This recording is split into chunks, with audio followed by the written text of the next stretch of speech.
જો આ રમેશભાઈ છે, અમારે અહીંયા આશ્રમમાં અવારનવાર આવતા રહે છે અને જે કઈ જરૂર હોય બાપુ હું સેવા કરું, કઈ મારી લાયક કામકાજ હોય ને કઈ વસ્તુ અનાજ પાણી જે કઈ જોતું હોય કહેજો તો એ થોડી ઘણી એ પણ સેવા કરી દે છે, એની રીતે મોકલી દે છે.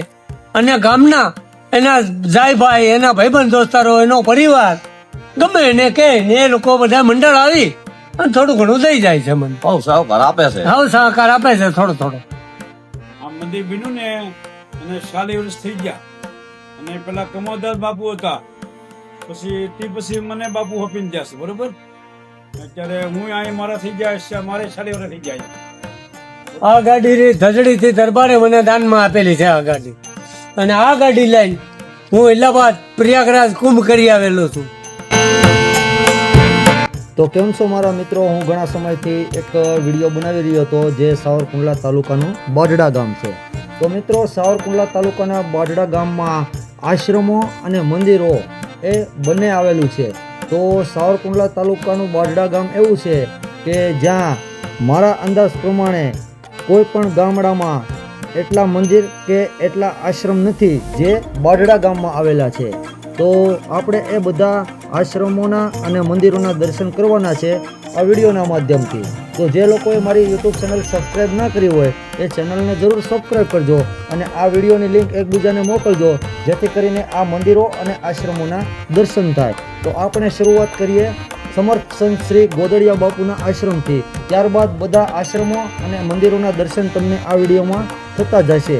પણ હવે હું બોલવાનું ઓછું કરી અને ફક્ત ને ફક્ત મંદિરોના દર્શન કરાવીશ અને સાથે સાથે મંદિરોના નામ તમને આ વિડીયોમાં જોવા મળશે. તો તમે વિડીયોમાં બન્યા રહેજો મિત્રો, પણ ચેનલને સબસ્ક્રાઈબ જરૂર કરજો, કારણ કે હજી એવી ઘણી બધી વિડીયો અને ઘણા બધા મંદિરો અને ઘણા બધા આશ્રમો એવા છે જે મારી આ યુટ્યુબ ચેનલમાં તમને જોવા મળશે. તો ચાલો મિત્રો, ચાલુ કરીએ આ વિડીયો.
આ તપસી બાપુ આશ્રમ છે, અહીંયા હું વર્ષોથી રહું છું. 35 વર્ષ તો થઈ ગયા મારા કમસે કમ. પણ ત્યાર પછીથી અત્યાર સુધીમાં હજી સુધીમાં કોઈને આગળ લાંબો હાથ કર્યો નથી. આ ગાડી ધજડીથી દરબારે મને દાનમાં આપેલી છે આ ગાડી, અને આ ગાડી લઈને હું ઇલાહાબાદ પ્રયાગરાજ કુંભ કરી આવેલો છું 2 વખત, અને હરિદ્વાર, ઉજ્જૈન અને ત્રંબકેશ્વર આ ગાડી લઈને હું બધે ભ્રમણમાં અને કુંભમાં નીકળતો હોઉં. આટલી આ ધજડી વાળાની કૃપા અને બધા ભક્તો સક્તોની કૃપાથી હાલ્યા કરે છે મારું ગાડું. હો નમો નારાયણ. જો આ રમેશભાઈ છે, અમારે અહીંયા આશ્રમમાં અવારનવાર આવતા રહે છે અને જે કઈ જરૂર હોય બાપુ હું સેવા કરું, કઈ મારી લાયક કામકાજ હોય ને કઈ વસ્તુ અનાજ પાણી જે કઈ જોતું હોય કહેજો તો એ થોડી ઘણી એ પણ સેવા કરી દે છે, એની રીતે મોકલી દે છે. અને ગામના એના જાયભાઈ, એના ભાઈબંધ દોસ્તારો, એનો પરિવાર ગમે એને કે ને એ લોકો બધા મંડળ આવી અને થોડું ઘણું દઈ જાય છે મને. બહુ સહકાર આપે છે. હાવ સહકાર આપે છે થોડો થોડો. ગામના લોકો ઘણો સહકાર આપે છે. હાલો જય ગિરનારી, જય ગિરનાર.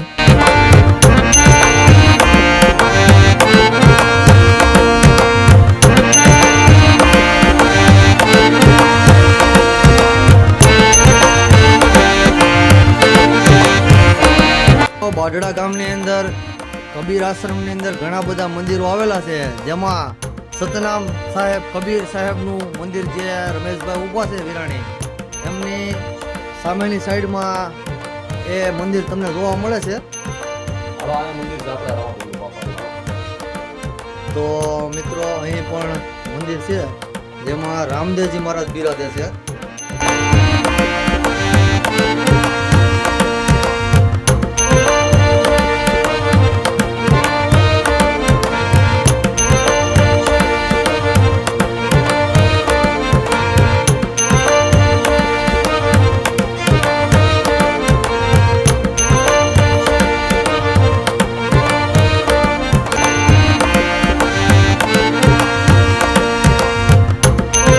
સતનામ સાહેબ. નામ સાહેબ ની બંદગી. આ મંદિર બન્યું ને અને 40 વર્ષ થઈ ગયા. અને પેલા કમોદાર બાપુ હતા, પછી મને બાપુ આપીને ગયા છે, બરોબર.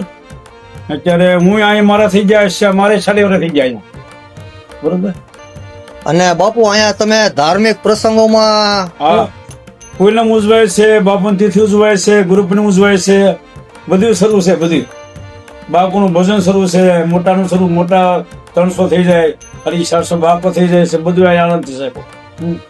સતનામ સાહેબ. સતનામ સાહેબ ની બંદગી.